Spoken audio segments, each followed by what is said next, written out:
पुरुषार्थ सिद्धि उपाय को समझ रहे हैं। पुरुष का अर्थ आपको पूर्व में बता दिया, आत्मा होता है। आत्मा के प्रयोजन की सिद्धि का उपाय जहाँ बताया जाता है, ऐसे संपूर्ण ग्रंथ ही पुरुषार्थ सिद्धि उपाय है। फिर भी यहाँ पर इस चरणानी योग परक श्रावकाचार्य को पुरुषार्थ सिद्धि उपाय संज्ञा दी है। इसमें अपने लिए आत्म कल्याण करने के लिए बता रहे हैं। इसलिए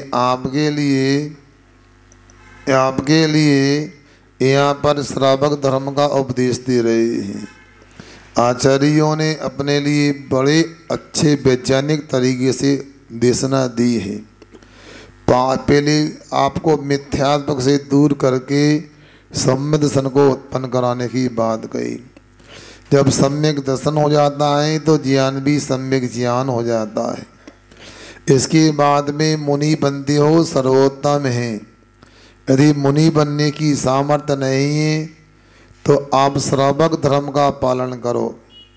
5 पापों का पूरी तरह त्याग नहीं कर सकते, आंशिक रूप से ही सही त्याग करो और 5 अणुव्रतों का पालन करो। 5 अणुव्रतों को और निर्दोष बनाने के लिए 3 गुणव्रतों की बात कही। दिग् व्रत, देश व्रत और अनर्दंड व्रति व्रत की चर्चा हुई।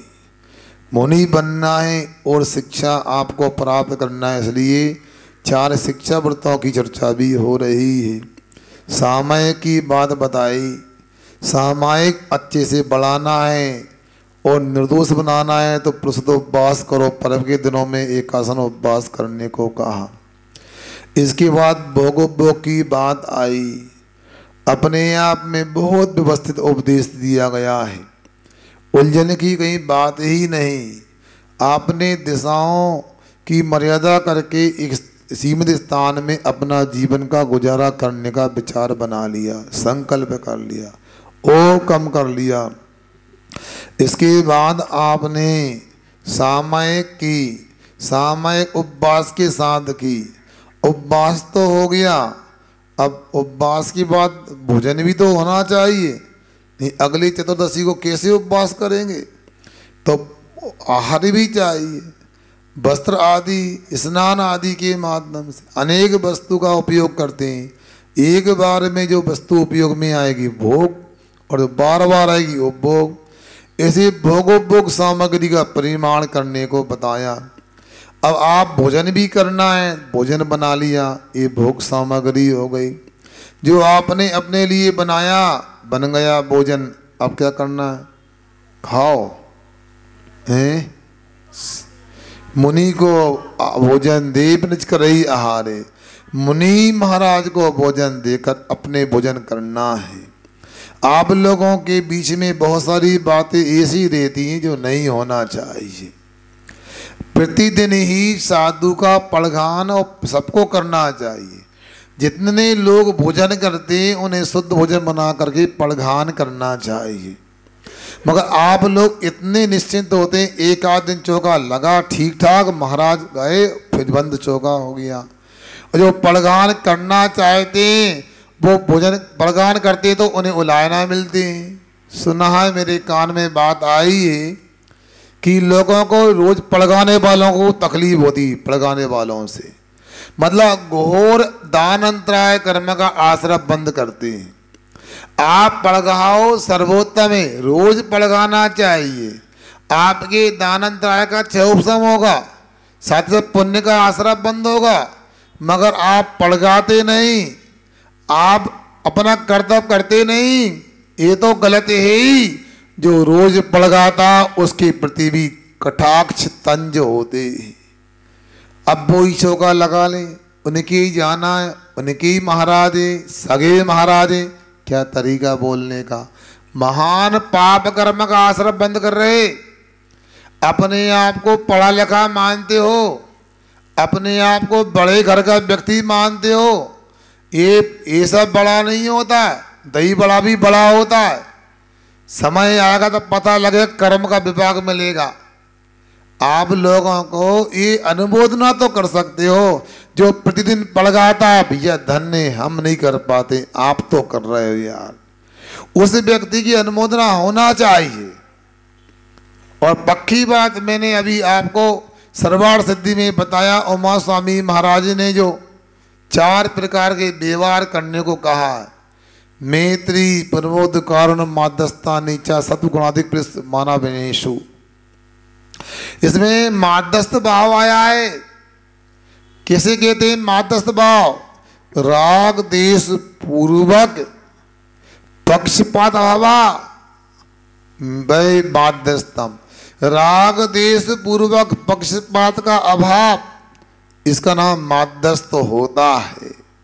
और हम तो पक्का है, पक्षपात करने को तो कहा है आचार्यों ने, राग देश पूर्वक नहीं कहा। इसलिए जो अच्छा करेगा उसकी तारीफ तो करना ही होगा, जो अच्छा करेगा उसकी अनुमोदना भी होना ही चाहिए, करना चाहिए। अब हमने भी विचार बना लिया है कि जो ज़्यादा योगदान दे उसको लाभ मिलना चाहिए। जवानी जमा खर्च तो देख लिए हमने ये भी देख लिया है, अपना काम सिद्ध करना चाहते, जो हमारे कार्यक्रम में, जो हमारी कक्षाओं में, जो अतिथि संविभाग में, जो अपने और कार्यक्रम में रहेगा तो उसको तो लाभ मिलना चाहिए। बताओ, सोचो, विचार करो। आज जब यहाँ से मैं जा रहा था, आज सपन मेरे साथ में थे, कल आशीष साथ में थे, बाकी समाज के लोगों की क्या जिम्मेदारी महाराज की। यदि मान लो मैं कुछ उनको विशेष करूं तो क्या महाराज उनके लिए पक्षपात हो रहा है, उनके महाराज हो गए। सुबह जंगल में आने की किसकी कर बता जिम्मेदारी है? क्यों भाई शुभम प्रतीक बता हैं? यदि मान लो आप लोग युवक होकर के इतना समय निकाल नहीं पाते तो किसको कहें? अजैन से कहें? बताओ। अरे भाई मैं गया था एक बार पहाड़ी निबाड़ कटनी में, वही सुबह सुबह जंगल जाना था, अचानक क्या हुआ, कोई नहीं आया, मैं अकेला निकल गया। तो सब्जी वाली माता बहने कहती भैया ये सब अच्छो नहीं लगा थे, आपके माने अकेले जा रहे थे सड़क पे से, बताओ ये अप्रभावना है कि नहीं? तो महाराज आपको अकेले नहीं जाना चाहिए, तो मैं क्या करूं बताओ? आहार में तो हो सकता है उपवास कर लिया जाए, निहार तो संभव नहीं है कि हम उसका प्रतिकार कर सके। हाँ, आप लोगों को ये सोचना है कि अगर अपन बहुत सी बातें करते हैं, मुझे तो आज लगा बड़ा सुनने में कि ऐसा भी विचार लोगों का है कि भैया बे जाने उनके महाराज हैं, बे रोज पड़गान करें, मगर उनके कहने से अपने को अपना उत्साह कम नहीं करना। कौआ की कोशिश कोई मरता नहीं, इसलिए आप अपना कर्तव्य करो कि भोगो भोग परिमाण कर लिया। जब घर में शुद्ध भोजन बनता है तो पड़गान ही करना चाहिए, बल्कि साधु संत ना भी रहें तब भी अपने को कलश लेकर के थोड़ा 1 मिनट के लिए सही दरवाजे के बाहर आना चाहिए, अपने को अनुमोदना करना ही चाहिए। हर लगीना फिटकरी रंग चौका हो गया, साधु का हार भले नहीं हुआ, आप अपना भोजन तैयार करके परी उपवास कल का था, अपने लिए पहले साधु को पड़घान करना और बाद में अपना भोजन करना, अपनी पालना करना, इसको बोलती अतिथि संविभाग नाम का व्रत। इसको लेकर अब चर्चा आ रही है। ये आप 167 नंबर का श्लोक पढ़ें तो आपको आगे की बात समझ में आएगी। अतिथि संविभाग व्रत क्या होता है ये आपके लिए यहाँ कह रहे हैं, निकालो 60 नंबर का पृष्ठ। विधिना विधिना दात्री गुण बता, दात्री गुण बता, द्रव्य विशेषस्य जात रूपाय स्वपरानुग्रह हेतो कर्तव्यो बस मतित है भागा विधिना दादरी गुण बता, विधि ना दात गुण बता, द्रव्य विशेष जात रूपाए, द्रव्य विशेष जात रूपाए, सपरानुग्रह तो, सपरानुग्रह तो, कर्तव्यो बसमतिते भागा, कर्तव्यो बसमतिते भागा, विधिना दात्री गुणवता, द्रव्य विशेष जात रूपाए, सपरानुग्रह तो, कर्तव्यो बसमतिते भागा। बोलो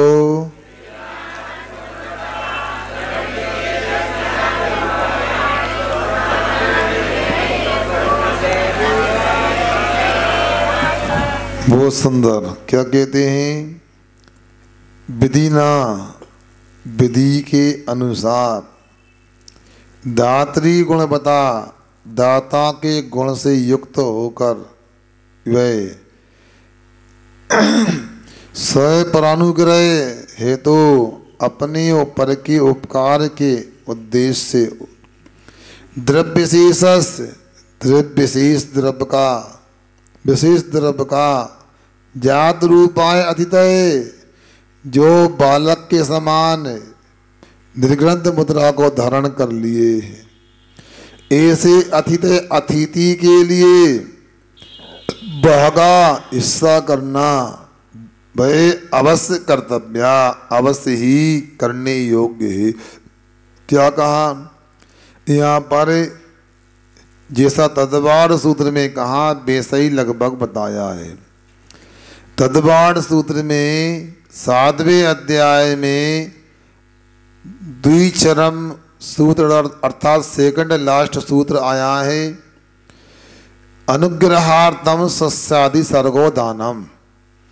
अनुग्रह के लिए अपने धन का त्याग करना दान कहलाता है। किसका अनुग्रह? स्वयं का भी अनुग्रह और पर का भी अनुग्रह। स्वयं का अनुग्रह क्या होता है? अपने लोभ कसाय का नाश होता है। पर का अनुग्रह क्या होता है? धर्म का पालन होता है, रत्नात्रय का पालन होता है। इसलिए जो दिया जाता है, धन का त्याग करते वो दान कहलाता है। और उस दान में यहाँ पर जो कहा गया है वही उमा स्वामी महाराज ने फिर अंतिम 39 नंबर के 7वें अध्याय के सूत्र में कहा है, विधि द्रव्य दात्री पाद विशेषा तद विशेषा।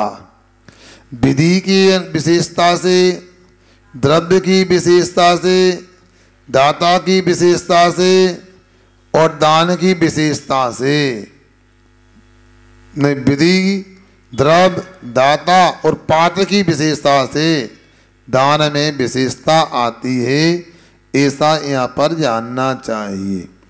थोड़ा इसको अपन समझ लेते हैं, जल्दी तो नहीं आप लोगों को है। ऐसा दिवाली के लिए आपको घर तैयारी करने जाना हो, दिवाली तो आपकी दीवालों पर तो अनादिकाल से हुई, अब दिल में दिवाली मनाने का प्रयास करो। है, दीवालों की सफाई तो हो गई, अब दिल की सफाई करने का समय है। और असली दिवाली तो वही है। सुन रहे ना? मैंने कल नहीं परसों सुनाया था,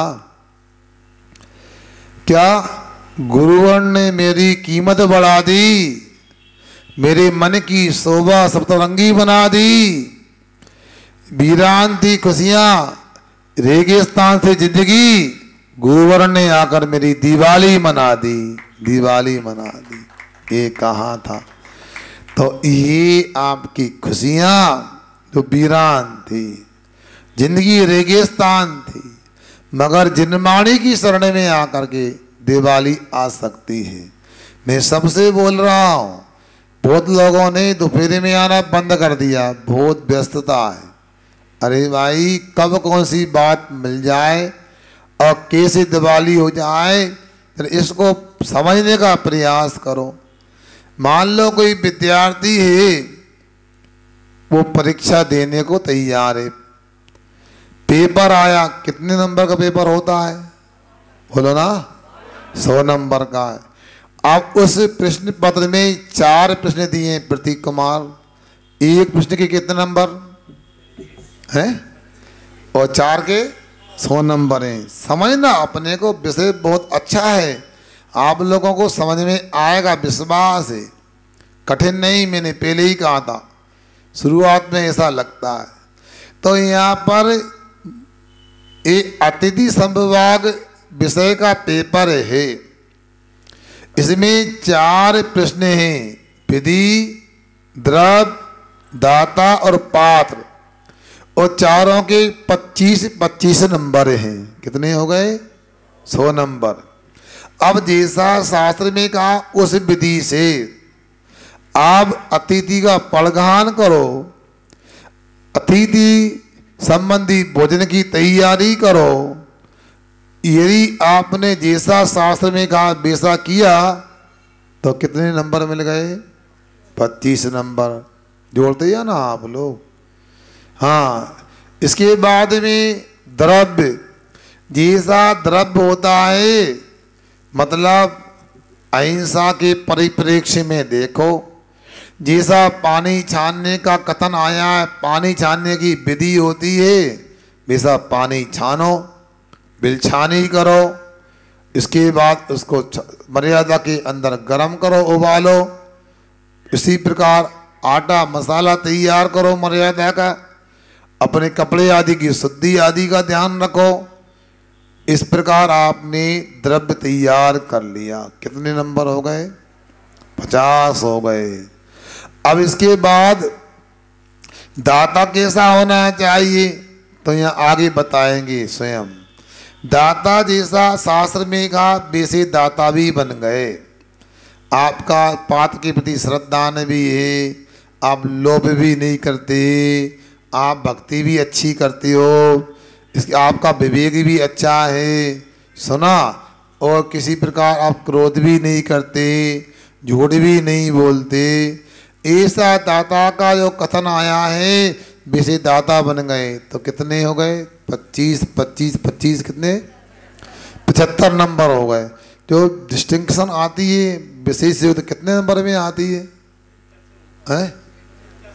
75 में नहीं आती? नहीं, 75 और 75 से ऊपर में आती है। 75 में आती है। याद तो है, बहुत दिन हो गए पढ़ाई छोड़े हमें। 75 में भी आती है, मतलब 74 के ऊपर आ जाती है। अरे दीदी तुम कहाँ गई? बालाघाट में ऐसा होता होगा। 60 में तो फर्स्ट डिवीजन आती है, 58 में गुड सेकंड आती थी, 45 में सेकंड आती थी, इसकी थर्ड आती थी, इसके मेरे करपांग आती थी। अब इतना तो हमें याद है। आप सुनो, तो 75 में विशेष योग्यता, आपने विधि अच्छी बनाई, 25 नंबर कमा लिए। आपने द्रव्य तैयार किया, 25 नंबर और आ गए। आपने दाता के पूरे गुणों को प्राप्त कर लिया, 25 नंबर और आ गए, 75 हो गए। अब कितने बचे? अब क्या करना अब बताता हूँ आपको। आप अपने भोजन तैयार होने के बाद अब कलश लेके अपने द्वार पर खड़े हैं या अपने आंगन में खड़े हैं। मतलब मुनि महाराज वहाँ तक जाते हैं, कहाँ तक? जहाँ तक आपके यहाँ सामान्य व्यक्ति को प्रवेश का निषेध नहीं है। आंगन में भी जा सकते हैं, आपके द्वार तक जा सकते हैं, गली मोहल्ले में जा सकते हैं, जहाँ सबको जाने के लिए मना नहीं है। मगर आपके घर में चूल्हे में न जाए। चूल्हे में तो जाते, चौके में न जाए। मतलब चूल्हे में कौन जा सकता है बता? अब क्यों? यहाँ सबको प्रवेश नहीं है। तो आपने मंगल द्रव्य लेके, श्रीफल लेकर के, आपने कलश लेकर के अथवा खाली हाथ ही आपने मुनिराज की प्रतीक्षा करना प्रारंभ कर दी। और आपको समय नहीं, 2-5 मिनट आपने प्रतीक्षा की। किनकी? मुनिराज की। अब मुनिराज नहीं आए तो आरिका की प्रतीक्षा, वो भी नहीं आई। एलक जी हैं, छुल्लक जी हैं, वो भी नहीं आए, प्रतिमाधारी श्रावा के ब्रह्मचारी है, ब्रह्मचारिणी है, अब वो भी नहीं आए, अब क्या करें? हमने कही थी तुमसे, हमारे यहाँ ना है महाराज, तुमने चौका लगवाओ। हम बिल्कुल न लगा रहे थे चौका, बता तुम लोग गड़बड़ करा तो बार बार चौका कर लो, चौका कर लो। ये आपकी पूरी गलती, अज्ञानता, ऐसा बोला ही नहीं जाता। अरे हमने अपना कर्तव्य किया, यहाँ कर्तव्य शब्द आया है, थोड़ी व्याकरण भी पढ़ो। क्रि धातु करने के अर्थ में आती है, उसमें तब्यत प्रत्यय लगाया संभवतः कर्तव्य शब्द की उत्पत्ति, करने के योग। अब देखो, एक कर्तव्य शब्द होता है और एक कर्ता शब्द होता है, सुनने में ज्यादा अंतर नहीं लग रहा, मगर जमीन आसमान का अंतर है। कर्तादि बनते हैं, अपने आप को कर्ता बना के चलते हैं तो अहंकार की बू आएगी उसमें। यदि कर्तव्य करते हैं तो एक धर्मात्मा की गंध आएगी, उसमें सुगंधी आएगी। तो क्या बनना चाहते हैं आप? यदि धर्मात्मा बनना चाहते हैं तो कर्ता बनने का त्याग करो। आप यदि मान लो धर्मात्मा नहीं बनना चाहते, रावण की तरह मां नहीं बनना चाहते, तो कर्ता बन जाओ। मैं करता हूं, मेरे बिना पत्ता नहीं हिलेगा, मैं चौका लगाता हूं, मैंने पड़गाया, मैं न लगाता तो आज उपवास हो जाता, मैं नहीं होता तो समाज की बदनामी। ऐसा भी नहीं, आप किसी पर एहसान करने के लिए नहीं, आप मान कसाय की पुष्टि के लिए नहीं, आप लोगों को संतुष्ट करने के लिए नहीं, आप महाराज जी की संतुष्टि के लिए नहीं, आप अपने कर्मों की निर्जरा करने के लिए, अपने देश संयम लब्धि स्थान बढ़ाने के लिए, अपने गुणस्थान को बढ़ाने के लिए, गुणस्थान की विशेषता लाने के लिए एक बहाने से अतिथि संविभाग करना चाहिए। इसी का नाम कर्तव्य होता है। इसलिए अब मान लो, सुनो, आप किसको पड़गाना चाहते हैं? बोलो, जो हो जाए। नहीं, फिर भी मान लो मैं तो तीर्थंकर महामुनि राज का आहार कराना चाहता हूं। ऊंची भावना करो, क्या बात है, हमें किसी से द्वेष नहीं, जो हो जाए अच्छी बात, मगर सबसे पहले कौन को पड़गाऊं मैं? तीर्थंकर नहीं मिले तो गणधर परमेष्ठी को, आचार्य परमेष्ठी को, साधु परमेष्ठी को, और नहीं मिले तो आरिका को, एलक छिल्लक को, त्यागी वृत्ति को भी भोजन कराऊंगा। और कोई ना मिले तो शुभम को ले जाओ, ये भी महाराज की सेवा करता है, बताओ, स्वाध्याय में आता है, बताओ, इन लोगों को ले जाओ। इन्हीं का, ये तो तुम्हारी गंदी आदत है। व्यापारी तो व्यापारी होता है, मुख में गिरास भी बना के खाने वाला था, उसने रोटी से सब्जी लगा ली, कोई आ गया, भैया भूख लगी है, बेच रहा हो? हाँ, कितना? अरे 1 रुपये, 1 पैसा तो मिल रहा है, ले तू ले ले, या दूसरा बना खा लेंगे यार। बनिया तो ये होता है। तुम लोग कौन हो, बनिया हो कि और दूसरे हो? कुछ ठाकुर हो क्या? अरे तो व्यापार करना सीखो ना। 75 नंबर तो आपके शेफ हो गए, विधि के, द्रव्य के, दाता के। अब यदि मान लो तीर्थंकर आ गए, मान लो 100 लोग की 25 नंबर, पूरे 100 नंबर आ गए। अरे गणधर परमेष्ठी, आचार्य परमेष्ठी आ गए, चलो 98 नंबर आ गए, 23 नंबर मिलेगा, 2 कम हो गए। साधु परमेष्ठी आ गए, तब 20 नंबर में 95 हो गए। यदि मान लो आरिका आ गई, मान लो, चलो आपके 90 नंबर हो गए, कुछ तो हुए, मतलब आपको 15 नंबर मिल गए। एलक छिल्लक आया, मान लो आपको 10 नंबर मिल गए। त्यागी वृत्ति आया, आपको मान लो 5 नंबर मिल गए। और सधर्मी भी आए तो आपको 2-3 नंबर मिल गए। आपका घाटा क्या? 75 और 3 78 नंबर हो गए। आप विशेष योग्यता के योग हो गए। बताओ, आपको ये मौका छोड़ना ही नहीं चाहिए। किसी ना किसी के लिए भोजन जरूर कराना है, ये अपने को कमर कस के चलना चाहिए। अब आपके यहाँ ब्रह्मचारी नहीं, सामान्य व्यक्ति आए और मान लो 3 नंबर ही मिले, 78 नंबर मिले, अब आपके पास में 22 नंबर कम हो रहा है, तो 22 क्यों देख रहा है? 78 देखो ना। खाली गिलास क्यों देखते हो? भरा गिलास देखो ना। सकारात्मक सोचना चाहिए। आपका घाटा कहाँ हो गया? और ऐसा नहीं, ये तो मैंने एक उदाहरण दिया, यथार्थ में आपकी भावना तो तीर्थंकर मुनिराज को पढ़ाने की थी ना, आपको तो पूरे नंबर मिलेंगे, क्योंकि आप उस कंपनी के एजेंट हैं जहां ग्राहक आए या नहीं आए आपको तो पूरा वेतन मिलेगा, बशर्ते कंपनी की शर्तों के अनुसार काम करो, ड्यूटी पर जाओ। आपने शुद्धि का भोजन बनाया, सही विधि, सही द्रव्य, सही दाता बनकर आप पड़गा रहे, तो 100 ही नंबर मिलने वाले। कोई भी आएगा अथवा नहीं आएगा, आपको पूरे तीर्थंकर महाराज को आहार कराने का मौका मिलेगा। ये आप लोगों को सोचना चाहिए।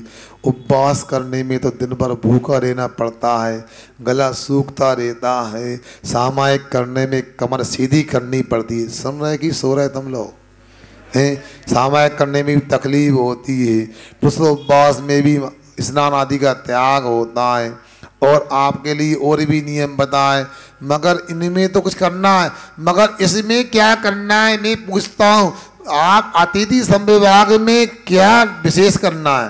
बोलो। आप महाराज जी को आज नहीं पड़गाओगे तो भोजन बनेगा कि नहीं बनेगा?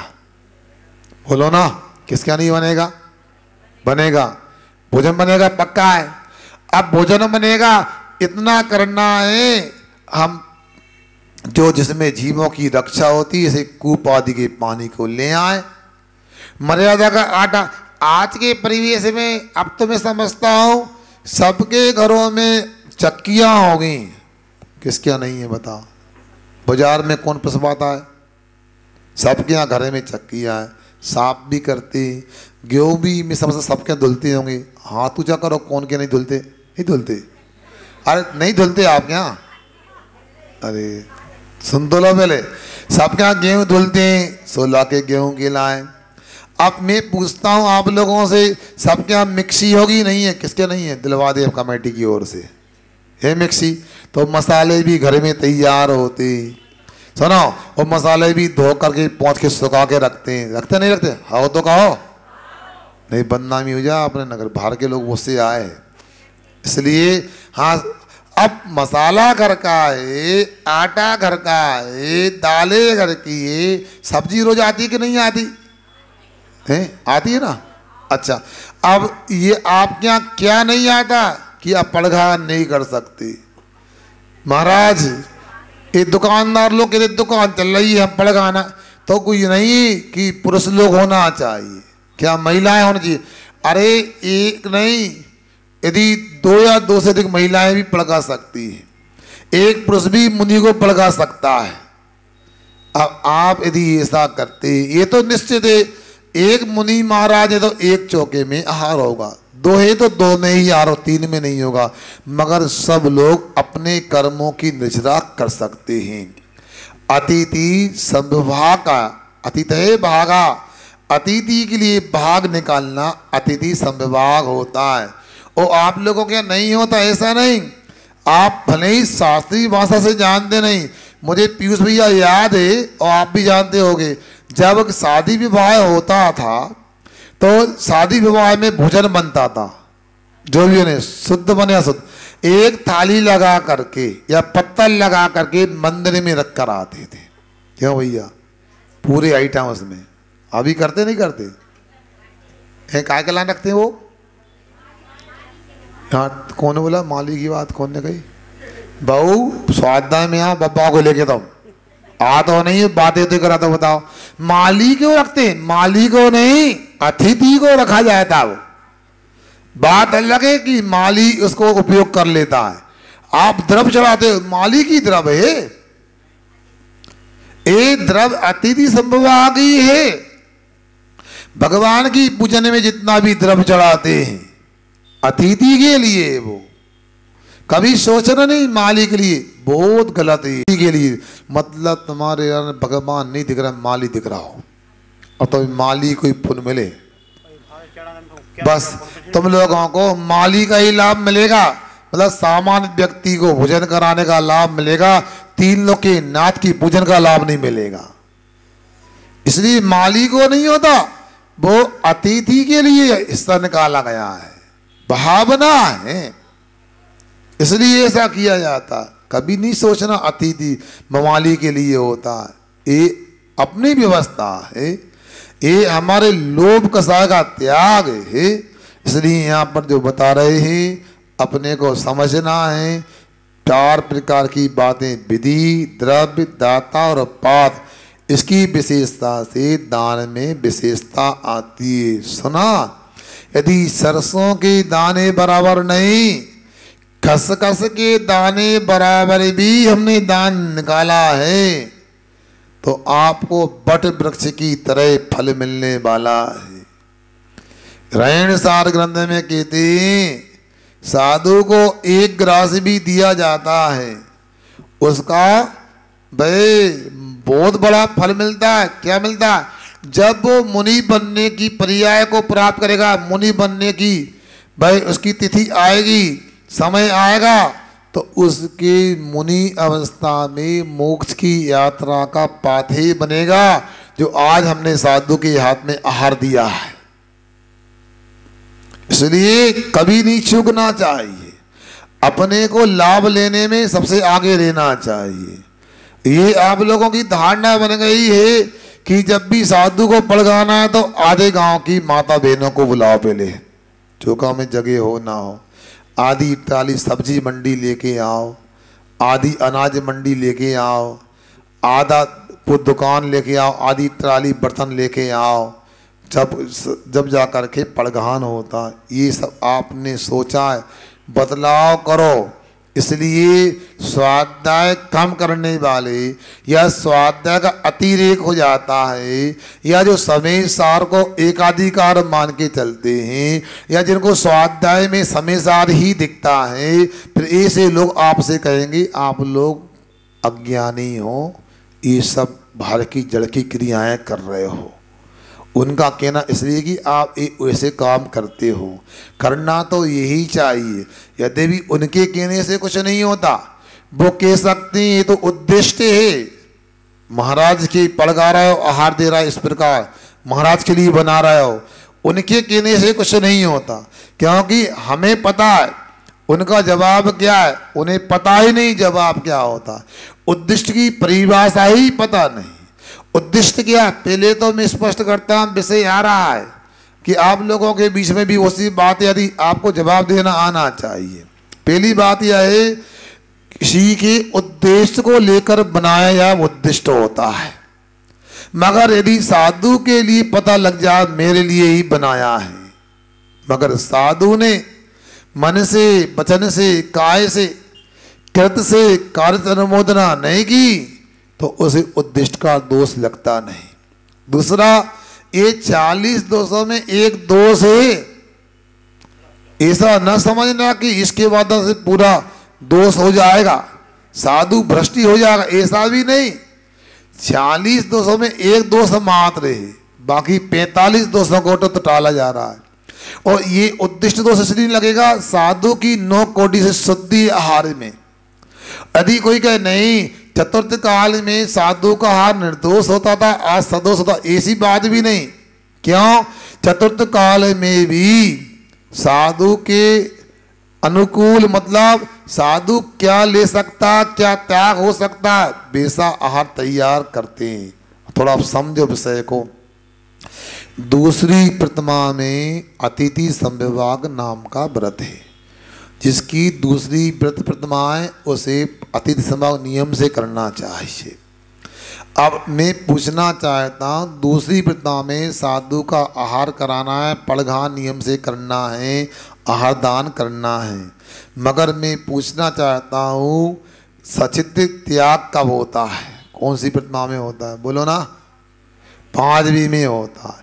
मतलब दूसरी प्रतिमा में, तीसरी प्रतिमा में और चौथी प्रतिमा में श्रावक ठंडा पानी भी पी सकता है, बिना प्राशुक फलों का भी सेवन कर सकता है, भाई सचित वनस्पति का भी सेवन कर सकता है। करते ना आप लोग, धनिया पत्ती वगैरह ऐसे खा लेते हैं, टमाटर आदि खा लेते, कहाँ तक?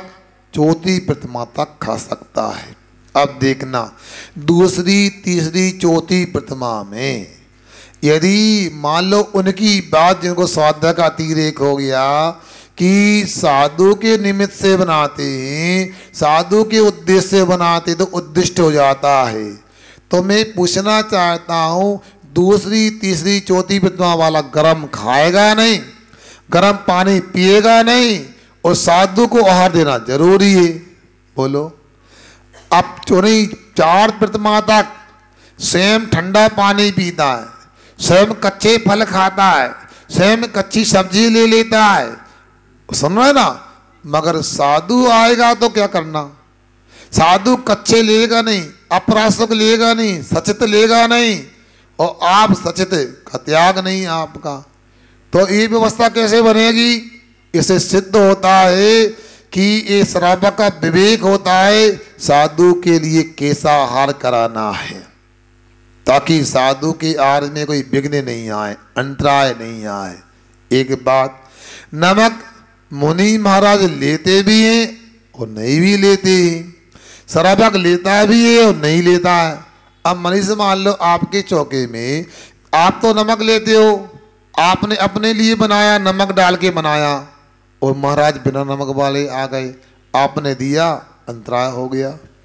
आपने दिया, उन्हें लिया नहीं, तो अंतराय कराने बुलाना महाराज को, आहार कराना है।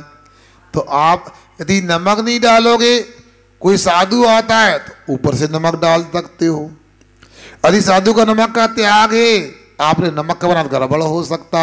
श्री आपका विवेक है कि आपको नमक नहीं डालना है, अथवा साधु नमक लेता है तो डालना है, स्वयं का त्याग भले ही हो। अब तीसरी बात मैं पूछता हूं आप लोगों से, ये बताओ कोई मुनि महाराज को जोर से मलेरिया आ गया, टुटर रहे, 104-5 बुखार है, अब क्या देना उनको? बोलो भैया, कोई दवाई बताओ।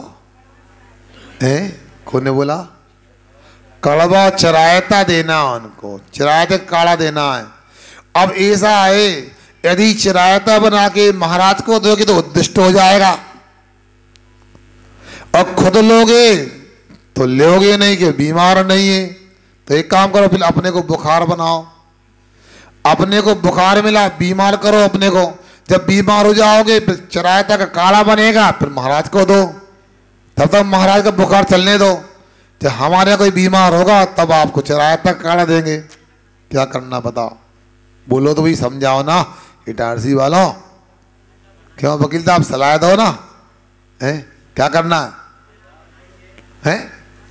महाराज जी को दवाई देना क्या नहीं? बताओ बहन जी, है क्यों? उद्दिष्ट नहीं भाई, क्यों नहीं हुई? बोलो जल्दी बोलो। हैं बहुत से लोग गुना के, जबलपुर के, कहाँ के यहाँ बैठे, गोटे गांव वगैरह, बताओ क्या करना है? तो औषधि, ये तो उद्देश्य तो महाराज का हो गया ना। हाँ हाँ, शुद्धि बोलवा ली एक बात। दूसरी बात, महाराज का उद्देश्य नहीं, महाराज के मन में आ गया कि मुझे आज बना दो। यदि आपने बनाया और महाराज का अरे अच्छा रहा, आज मुझे काढ़ा मिल गया, ये गलत बात। सेजता में होना चाहिए, श्रावक का काम है। मेरे पास भी वेद वगैरह आते, मैं तो बोलता हूँ आप तो ये बताओ क्या नहीं खाना, सुन रहे ना? क्या नहीं खाना, ये खाना तो मेरे से नहीं, उधर जाओ, मेरे से बात ना करो। खाने वाली बात इधर कपड़े वालों से करो, नहीं खाने वाली मुझसे बताओ क्या नहीं खाना, ये मेरे हाथ में। सुन रहे ना आप लोग? इसलिए आप लोगों को ये उद्दिष्ट को लेकर के भी समझना चाहिए, क्या उद्दिष्ट होता है। श्रावक ठंडा पानी पीता है, महाराज को देगा तो विवेकहीन कहलाएगा। नमक श्रावक खाता, कई साधु खाते नहीं, यदि मान लो डाल दी अंतराय कराएगा तो विवेकहीन कहलाएगा। वनस्पति हैं, साधु लेता है तो प्रासक लेता है, 4 प्रतिमा तक लेता नहीं है। अब मान लो कोई के 4 प्रतिमा तक आहार नहीं देना तो आगम विरुद्ध है। दूसरी प्रतिमा में अतिथि सभाग व्रत की बात हो रही है, इसलिए आप लोगों को समझना उद्देश्य क्या होता है। ना मैं किसी का विरोध कर रहा हूँ, ना मैं समर्थन कर रहा हूँ। आगम में जो बात हमने समझी है वो आपके सामने में रख रहा हूँ। आप लोगों को इन बातों का ध्यान रखना चाहिए कि उद्देश्य क्या होता है। और मूल बात यह है, आप कुछ भी बनाओ, हमारे लिए बनाओ नहीं बनाओ, हमको यदि आपने कह दिया आपके लिए बनाया है, महाराज जी आपका गुड़ का त्याग है, आपके लिए बनाया हमने पिंड खजूर का मुनक्का का लड्डू, तो रखो अपना।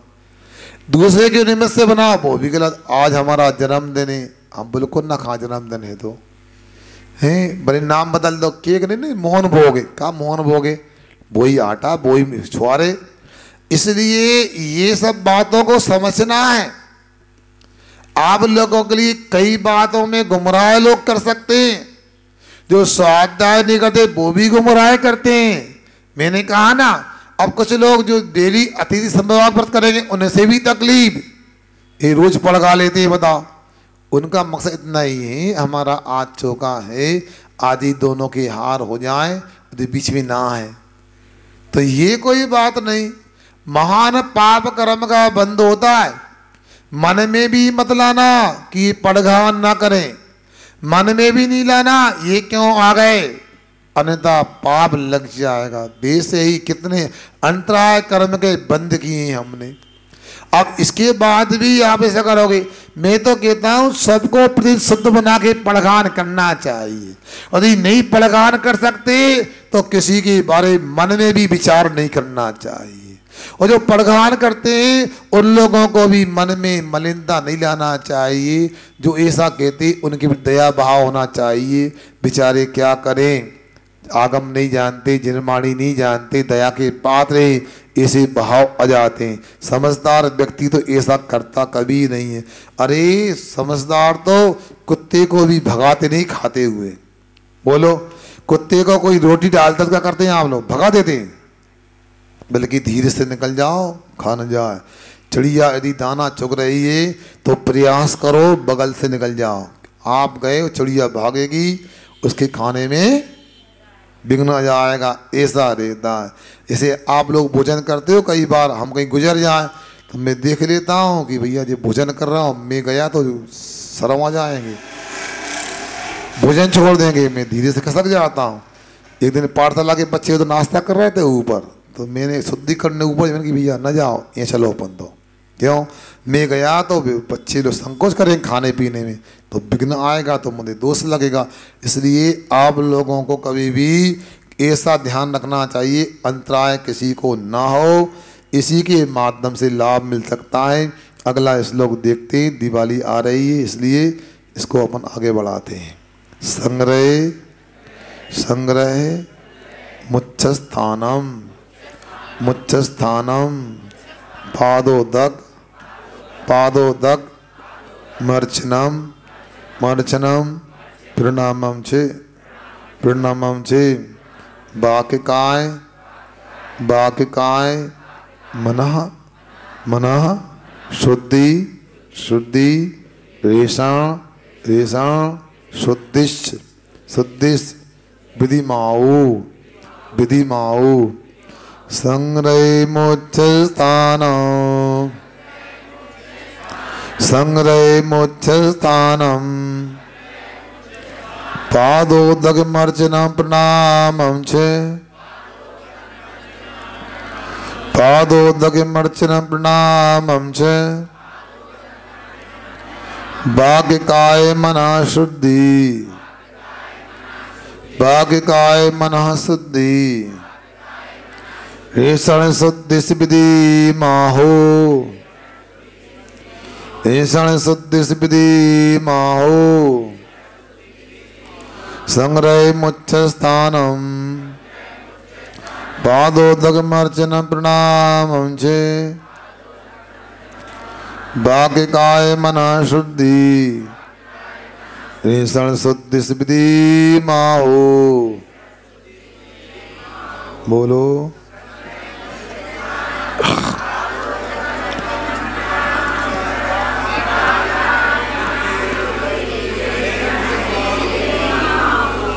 अब देखो यहाँ विधि बताई जा रही है। ये विधि क्या होती है इसको अपने को यहाँ समझना है। इस विधि के अभाव में ही युग के प्रारंभ में प्रथम तीर्थंकर ऋषभदेव 6 महीने तक आहार के बिना रहे। यदि विधि होती तो उनके लिए पहले दिन भी आहार संपन्न हो सकता था। अब ऊपर 4 प्रकार की बातें अपन पढ़ के आए, विधि, द्रव्य, दाता और पाद। तो विधि के बारे में अमृतचंद आचार्य महाराज जी बता रहे हैं। अच्छा, और संग्रहम संग्रह करना, उच्च स्थानम ऊंचा स्थान देना, पादोदकम पैरों का प्रक्षालन करना, अर्चनम पूजन करना, प्रणामम प्रणाम करना, नमोस्तु करना, वाग शुद्धि, वचन शुद्धि, काय शुद्धि और मनः शुद्धि, ऐसन शुद्धि संबंधी विधि आहु विधि कही गई। मतलब ये नवधा भक्ति इसको बोलते हैं, इसी का नाम है विधि समझना चाहिए। ऐसा यहाँ आचार्य महाराज बोल रहे हैं। अपने को सोचना है, ये अध्यात्म की टीका लिखने वाले अमृतचंद्र महाराज जिनका सीधा संपर्क परम पूज्य कुंद गोस्वामी से रहा, इन्होंने दान को लेकर के अतिथि संविभाग को लेकर चर्चा की है। इनमें और भी कोई अपेक्षित होता तो जरूर बोलते कि ये ऐसा नहीं करना उद्दिष्ट होता है। और भी बहुत सारी बातें हैं, आपको मैं जब ध्यान आएगा तो बताऊंगा। चक्रवर्ती होता है, बोलो चक्रवर्ती महाराज को आहार देता कि नहीं देता? देता। पूछो क्या बोल रहे? अब बता रहे हैं ना, अभी उसका व्याख्यान नहीं किया, बताएंगे। पहले हम एक बात याद आ गई, सुनो आप लोग। तो चक्रवर्ती आहार देता है ना, बोलो ना। यदि मान लो जो स्वाध्याय का अतिरेक वो ये कहते हैं कि जो अपने लिए बनाते वो आहार देना चाहिए। आज घरों में शुद्ध नहीं बनता, इसलिए जो शुद्ध बनाते वो उद्दिष्ट हो गया। तो उनसे पूछो, चक्रवर्ती अपने लिए बनाया भोजन का आहार देता है कि अलग से कोई तैयारी करता है? बोलो बोलो ना। अपने लिए पक्का ना, बदलोगी नहीं, पलटी न मारी हो। अब बताता मैं, देखो। अब देखो, चक्रवर्ती नाश्ते में जो लड्डू बनते हैं उसके लिए कहते इतना ग्रस लड्डू होता है कि आधा लड्डू को करोड़ों की संख्या में सैनिक होते हैं। पूरे सैनिक को आधा लड्डू में थोड़ा थोड़ा दे दिया जाए, एक एक कण दे दिया जाए। इतना ग्रस्त होता है, जो खाएगा उसे लोटा लेके जाना पड़ेगा तत्काल। अब हम जैसे मुनि महाराज भी चतुर्थ काल में भी होते, चक्रवर्ती का भोजन मुनि महाराज कैसे पचा पाएंगे? रिद्धि भी सबको नहीं होती, शक्ति भी नहीं होती। अब यदि चक्रवर्ती अपना लड्डू मुनि महाराज को आहार में देगा तो पचा नहीं पाएंगे, दस्त लगाएंगे, लोटा लेके जाएंगे। और यदि मान लो यदि वो अलग से बनाता है तो आपकी परिभाषा में उद्दिष्ट हो जाएगा। क्या करना बताओ? या तो ये कहो चक्रवर्ती आहार नहीं देता है, या ये कहो कि वो अलग से बना के देता है। क्या ऐसे लड्डू, क्या उसका जब लड्डू अकेला नहीं होता, सभी आइटम लगभग एक से बनते हैं, गृहस्थी होते हैं, राजकीय भोजन है, राजसिक भोजन। सुना है, मैं कहीं पढ़ा था, 1 करोड़ गायों को धुवन करके दूध लगाकर 50 लाख गाय को पिलाए। 50 लाख गाय को लगा करके 25 लाख को, फिर 12 लाख को, 6 लाख को, 3 लाख को, 1 लाख को, 50,000 को, फिर 25,000 को, 10,000 को, करते करते अंत में एक गाय को दूध पिलाते। जितनी गायों का दूध लगा उन गायों को अच्छी औषधि, शिलाजीत वगैरह खिलाना, अच्छी मेवा वगैरह खिलाना, अच्छा गृह दूध उत्पन्न होगा आखिरी गाय में से। और उस गाय का दूध कढ़ाई में डालो, सुन लेना, और कढ़ाई में डाल करके ऐसा नहीं उसको मावा खोवा बनाना है, जितने भी अच्छी औषधियां हैं, जितने भी मेवा मिष्ठान सब उसमें डाल दो। अब जो लड्डू बनेगा उस लड्डू के माध्यम से चक्रवर्ती का भोजन होगा।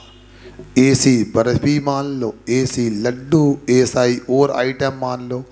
अब क्या करना, कटोरी में क्या का थाली से निकलवाना। और ये कहा है कि थाली दिखाना चाहिए, ये भी नियम नहीं है। यहाँ पर भी बहुत दिन से नहीं दिखा रहा है। जब से मैंने कह दिया एक सब्जी होगी तो ठीक, वरना दो नहीं चलेंगी, आपने चालाकी कर दी। मगर ऐसा नहीं है, थाली दिखाना का नियम भी नहीं है। आकर चक्रवर्ती आहार देगा कि नहीं देगा बताओ।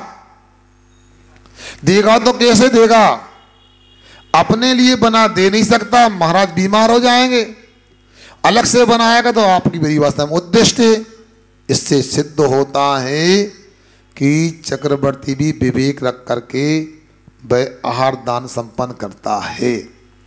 और बताओ, आपने पुराण ग्रंथ पढ़ो, श्री कृष्ण जी ने एक मुनि राज रुग्ण हो गए थे, लंबी कथा है।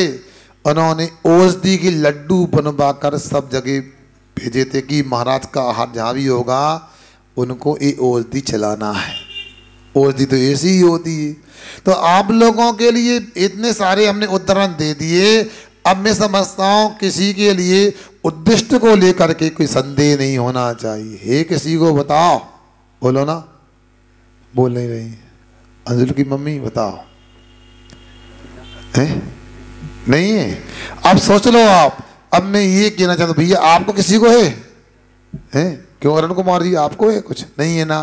तो अब आगे चलते हैं। इस श्लोक में का संग्रहम, अर्थात संग्रह ने पड़गहान करना।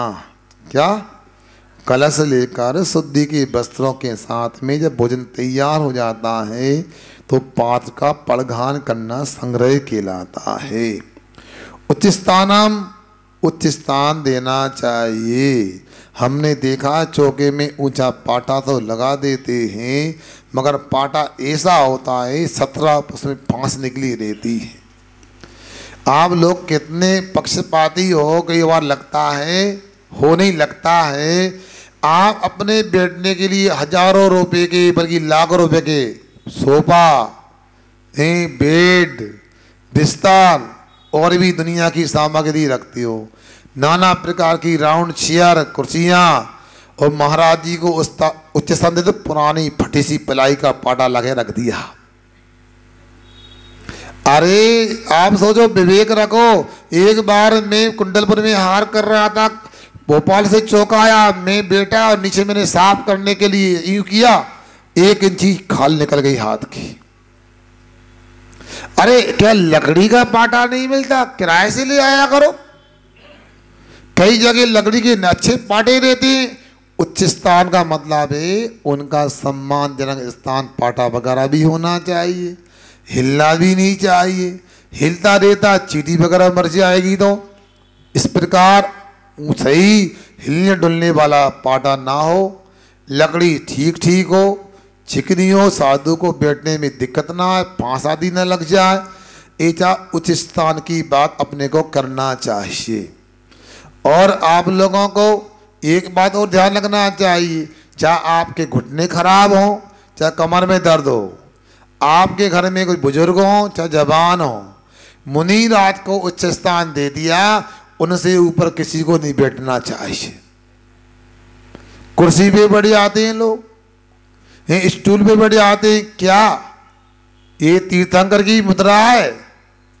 हमें आज्ञा है, नवदा भक्ति में एक भी भक्ति कम होगी, आहार लेंगे तो प्रायश्चित लेना पड़ेगा। अब कहे अरे बुजुर्ग थे तो उनको बगल के कमरे में बैठा लो। आहार चलते रहते कुर्सी पे बैठ जाते हैं, ये गलत है। हम आप लोगों के लिए कुछ बोलते नहीं है, इसका मतलब ये नहीं है अंतराह करें तो दिक्कत हो सकती है। इसलिए आप लोगों को ये ध्यान रखना आज से कि कभी भी अब महाराज जी के सामने, जहाँ तक महाराज दिख रहा है वहाँ तक साधु के ऊपर नहीं बैठना चाहिए।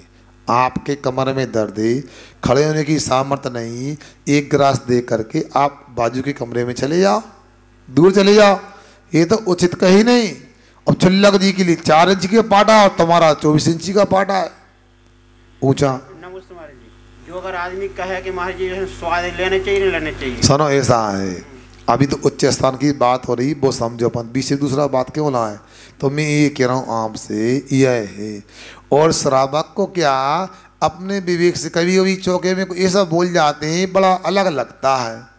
अब दूध अकेला बोलो आगे क्यों बोलते हो, ककड़ी अकेले बोलो मकड़ी क्यों बोलते हो, फल बोलो और क्या बोलते हो, नहीं बोलना चाहिए ना, क्या क्या बोलते हैं।